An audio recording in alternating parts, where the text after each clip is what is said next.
review for this video is All That Jazz. This is directed and written, choreographed by Bob Fosse.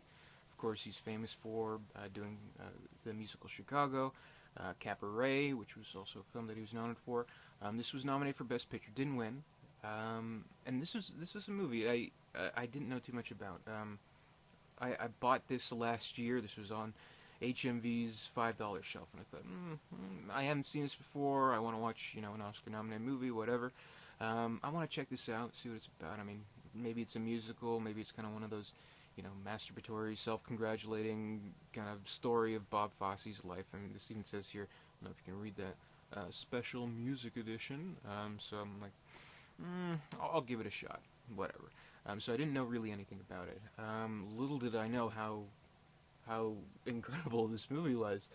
I fell absolutely in love with it. I really did. Totally not what I was expecting, in the best possible kind of way. The movie is very abstract, very kind of surreal, and just very 70s. So it's something that I appreciate in a movie. I love 70s cinema. So this one took me completely by surprise, and honestly, I think this is like among my favorite movies now. Roy Scheider, the great actor Roy Scheider, plays basically like sort of Bob Fosse, but the character's name is Joe Gideon. He's a choreographer, and he writes and directs all these shows for musicals, and kind of basically what the movie is about is his downward spiral. Not being able to balance all the drugs and all the womanizing and all the work. And essentially what the movie is, it's kind of framed where he's speaking to this character. It looks like it's behind the stage, where he's speaking to like this angelic figure played by Jessica Lange, who in so many ways she represents death. And so it's funny, like he kind of flirts with her, and it's like he's flirting with death basically, and that's symbolic of the movie. But I don't know, it works really well because it is such a kind of surreal kind of movie. Like you don't kind of know what's going on. You kind of figure it out as it's going. You're like, okay, so this is like a flashback to his early life, and this is his interpretation of what's happening in his life, and this is him, losing grip on reality, basically, and it is kind of his basically story of his debilitating health and how he can't keep up with it, so he's sent to the hospital. While still his show is in production, you kind of like see in scenes that aren't focused on him, that and kind of scenes that either they stand alone or either they're in his thoughts, that what he thinks is happening. The producers of the show is schmoozing a director to take over, played by John Lithgow, which he's great, and kind of their cold and calculating ways about it, and how essentially this movie, this musical could make quite a tidy profit if he died. So that's kind of the irony of his experience and what he's going through, basically. The movie has great musical numbers, especially the one at the end. I mean, basically, sorry, I'm spoiling this movie, but this is a movie about his journey to death.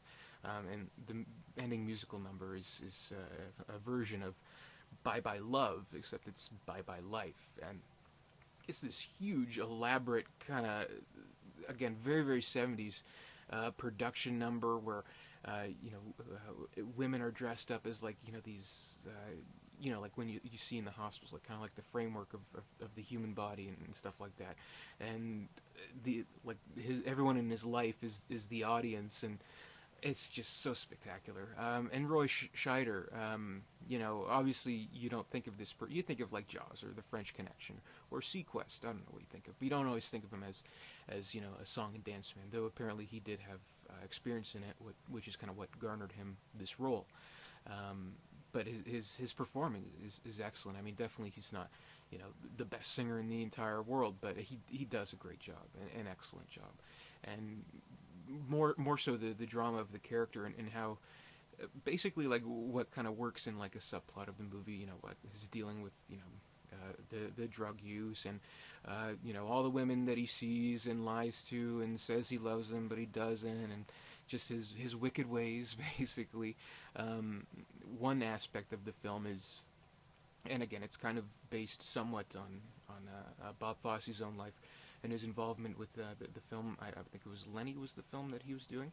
It's like kind of like a comedian like that, and the comedian, well, I don't want to say comedian, but you know what I mean, a stand-up act sort of, where he's talking about the stages of acceptance of death, like denial and bargaining, etc., etc. So he's obsessed with that section of the movie of like the footage basically, where he's putting it all together. And in some ways that are really obvious, you show him dealing with those very stages, and maybe not so obvious, but like they repeat it over and over and over and over. So it's like always in his head, and you kind of basically what the movie is you really get into his head, Joe Gideon's head quite a bit, and I think that was very interesting. And the style of this movie is just so experimental too. I mean, like you look at some scenes, like basically like when they show every day of his life, they show his morning ritual, which is playing the music on his tape and popping his pills and putting in his eye drops, and it's showtime, folks. Every time he's like, it's showtime, folks. It's really good.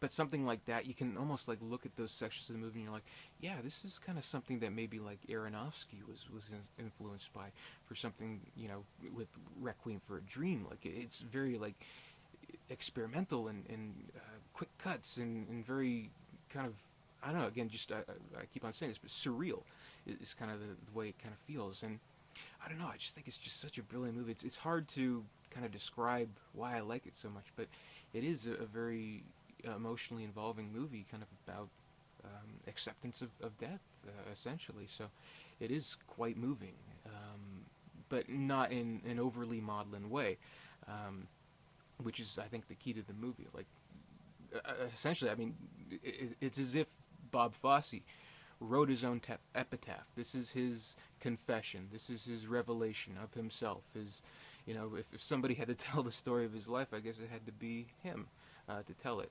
And he tells it in a way that's musical, that's dramatic, that's, again, surreal. But it's just a brilliant movie. I think it's just fantastic. An excellent performance by Scheider. I think, honestly, he should have won for this. What an incredible performance. I can't stress that enough. Just an incredible performance by Roy Scheider, who, I loved him already, but this movie, it really, really made me have a brand new respect for him, really, as an actor. Someone who's always kind of a favorite of mine, particularly from 70s movies, like The French Connection and Jaws, of course. Jaws, everybody loves Jaws. But he's great, and the movie itself is just excellent, superb, perfect movie. And definitely, it's become one of my favorites. So, I mean, it just goes to show, you can't really judge a movie without watching it, I guess. I mean, I had no idea what this movie would be about going into it, and then I was very pleasantly surprised by this film. So, definitely check it out if you haven't already, especially for that ending scene. Even if you just want to, it's probably on YouTube. Check out the Bye Bye Life chapter of the movie, which is just so great. It really is. But obviously, I would encourage you to watch the whole movie, because it is an experience, and it is, looking into this person's mind in a very kind of intimate way. Not just his mind, but his spirit as well. It's a spiritual and emotional movie. It's just something else. It's a rare movie, a very rare movie, and I love it. What can I say? So that'll do. That's my review, and I thank you for watching.